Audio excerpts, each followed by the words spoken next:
Hello বন্ধুরা, good evening. দেখো বিকেলবেলায় চলে এসেছি ছাদ বাগানে। আর ছাদ বাগানে এসে দেখো কত বড় বড় কামরাঙা হয়েছে, তারা দেখাচ্ছি।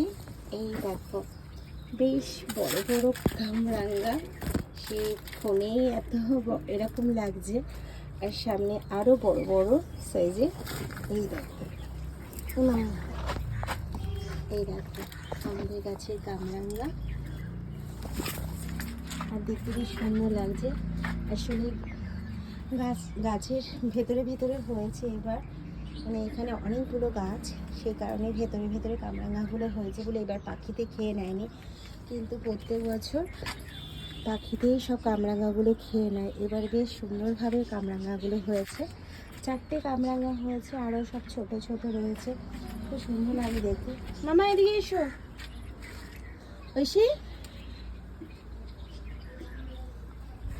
আর এখানে সব ছোট ছোট ছোট ছোট সব কমলা লেবু হয়েছে ভর্তি। একবার হয়ে গেছে, আবার হয়েছে, হয়তো এটা 12 মাসের সিজনের কমলা লেবু।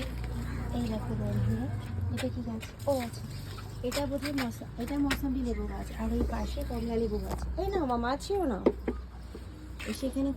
না, ওঠো ওঠো মামা, ওঠো, উঠে পড়ো, দাঁড়িয়ে পড়ো। আর কালকে প্রচুর ব্ল্যাকবেরি পেরেছিল আমার ছেলে। এই দেখো পুরো গাছ খালি হয়ে গেছে। হ্যাঁ, তো ব্ল্যাকবেরি হয়েছিল, পুরো এক বাটি ব্ল্যাকবেরি হয়েছিল। এখন সব লাল লাল। এই দেখো আচ্ছা, এগুলো কাঁচা, এগুলো এখনো পাকেনি, ভর্তি হয়েছিল, সব তুলে ফেলেছে। ভীষণ সুন্দর লাগে দেখতে। আর স্ট্রবেরি হচ্ছে না,